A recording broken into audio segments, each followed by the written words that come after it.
তালাকাতুল উসমানী উনি কিতাবে লিখছেন যে মৃত্যুর সময়ে পাক্কা একজন সচ্চা ইমানদারের সামনে আজরাইল আলাইহিস সালাম এসে সখ্যতা করে, তার সাথে মজার মজার মিষ্টি মিষ্টি কথা বলে। কেন?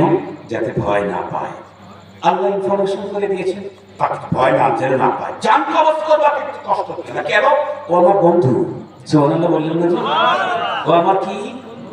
আমি ওর মুরব্বী। সুবহানাল্লাহ বললেন না? কোরআন শরীফের মধ্যে আছে, কোরআন শরীফে আছে। আয়াত তেলাওয়াত করলে সময়, তর্জমা করলে সময় পেয়ে যাবে, এজন্য করতেছি। মুহতারাম নাযিরিন, তো আজরাইল আলাইহিস সালাম তার সামনে জান্নাত বলতে থাকে, এমন সুন্দর, অমন সুন্দর, অমন সুন্দর, অমন সুন্দর। অনেক মানুষ এই ওয়াজ শুনেই দিলটা চায় ওখানে তো যাওয়া দরকার। দিল যখন ওইদিকে রেডি হয়, আজরাইল আলাইহিস সালাম পিছন দিক থেকে ধাক্কাতে বের করে নিয়ে যায়। কিন্তু কিছু কিছু ইমানদার এমন আছে যে আজরাইল আলাইহিস সালামের ওয়াজে তার দিলটা ওইদিকে যেতে চায়। লম্বা টাইম দুনিয়াতে ছিল তো, এজন্য তখনও যেতে চায় না। রব্বুল আলামিন তখন ফেরেশতাকে ডেকে বলেন, এই ওয়াজ বন্ধ করো, ওয়াজ বন্ধ করো, বরং তুমি আমার বান্দার চোখের সামনে মৃত্যুর আগে তার জান্নাতটা দেখায় দাও। সুবহানাল্লাহ, জান্নাতটা দেখায় দাও, জান্নাতের নাজরানা করবে। এজন্যই দেখবেন আমাদের সমাজে, আমাদের দেশে অনেক মানুষ ঠিক মৃত্যুর মুহূর্তে এমন একটা হাসি দিয়েছে, এক হাসিতেই তার মরণ হয়ে গেছে। মরণের পরে আর তার হাসিটা এখনো বন্ধ হয় নাই। আমার নিজের আত্মীয় স্বজনের মধ্যে আমি নিজে চোখে দেখেছি, ওনাকে গোসল করানো হচ্ছে, সবাই কান্না করতেছে কিন্তু উনি হাসতেছে। ওনার কাপড়ের ভিতরে জড়ায় রাখছে। আমি ঢাকা থেকে এসে ওনাকে দেখলাম, দেখে উনি হাসতেছে। সবাই চোখে পানি নিয়ে তার সন্তানেরা মার লাশকে কবরের ভিতরে নিয়ে যাচ্ছে কবরের দিকে, তখনও ওনার চেহারায় হাসি। কবরের ভিতরে নামানোর পর মুখটা খুলছে যখন, তখনও দেখা যায় সবাই তার মুখে মাটি দিচ্ছে, কান্না করছে বিরহ বিচ্ছেদের বেদনায়, কিন্তু তখনও উনি হাসি। কি দেখলেন যে হেসে দিলেন? কি দেখলেন? এই জন্য মুসলমান ভাইরারে আমার, আল্লাহর কোরআনের সূরা আলে ইমরানের 4টা মেসেজ আল্লাহ পাক দিয়েছেন। তার ভিতরে প্রথম মেসেজ হলো কুল্লু নাফসিন যায়িকাতুল মাউত।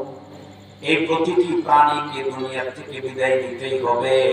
অন্য জায়গায় আল্লাহ বলেন সুম্মা ইন্নাকুম ইলাইনা তুরজাউন, এরপরে তোমাদের প্রত্যেককে আমার সামনে উপস্থিত হতে হবে। সঙ্গত কারণে মৃত্যুর সময় এবং পরবর্তী লাইফটাকে অত্যন্ত সুন্দরভাবে করতে চাইলে দুইটা পুঁজি লাগবে। ওই যে কবিতা বলেছিলাম, মনে আছে নাকি? আয়া সাহিবাত দামনি লা তাকনাতু ফা ইন্নাল ইলাহা রাউফুর রাউফ ওয়া লা তারহালান্না বিলা মুত্তাকিন ফা ইন্নাত তারিকা মাখুফুন মাখুফ। কবি বলে, দুনিয়াদার ভালো করে দুনিয়ার মানুষ শোনো, খবরদার পুঁজি ছাড়া কবরের পথে যাত্রা করো না, পুঁজি ছাড়া কবরের পথে যাত্রা করো না।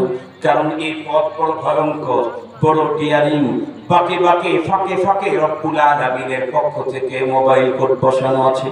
যেমন যেমন আমাকে কবরের ভিতরে রেখে সর্বপ্রথম ব্যক্তি যখন 3 মুঠ মাটি দিয়ে 40 কদম বেগে চলে আসবে, আল্লাহর পয়গম্বরের হাদিস প্রমাণ করে, আতাহু মালাকানি আসওয়াদানি আরজাকানি ফায়ুজলিসানিহি, ফেরেশতা এসে বন্ধুরা আমার আমাকে প্রশ্ন করতে থাকবে।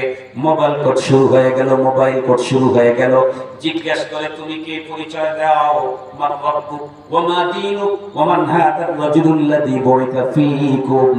এই 3টা প্রশ্নের সমষ্টি হলো ঈমান। কবরের ভিতরে জিজ্ঞাসা হবে ঈমানের, আর ময়দানে হাসরে জিজ্ঞাসা হবে ঈমান এবং আমলের। তাই তো আল্লাহর পয়গম্বর বলেন, আউয়ালু মা ইউহাসাবু বিহিল আবদু ইয়াওমাল কিয়ামাতিস সালাহ। কবরে কাউকে জিজ্ঞাসা করবো না নামাজ পড়ছো কিনা, কবরে জিজ্ঞাসা করবে না রোজা রাখছো কিনা। এই প্রশ্ন কবরে নাই, এই প্রশ্ন হবে হলো হাসরে, আল্লাহর আদালতে। আমাদের দেশে কোনো চাকরির জন্য পরীক্ষা 2টা হয় না, একটা রিটার্ন আর একটা ভাইভা, তাই না? একটা টিকলেই তো আর একটা চিঠি, কথা বলেন না কেন? একটা টিকলেই তো আর একটা চিঠি। কবরের ভিতরে যদি ঈমানের প্রশ্ন কেউ পেতে, তাহলে তার পরবর্তীতে ময়দানে মাহশরে আরেকটা প্রশ্ন করা হবে, তার জন্য মিজানের পালা কায়েম করা হবে।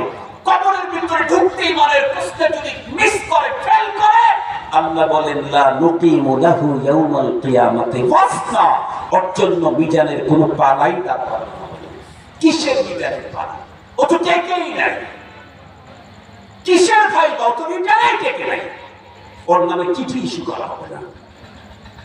এই জন্য ঈমান বড় মজবুত। নামাজ পড়তে পড়তে পড়তে পড়তে কপালে যদি টিউমার বানায় ফেলেন, রোজা রাখতে রাখতে রাখতে রাখতে যদি আঙ্গুলের মতো কঙ্কাল হয়ে যান, মুহতারাম হাজিরিন, কিন্তু ঈমানে যদি ঝামেলা থাকে পরপরে মুক্তি অত সহজ।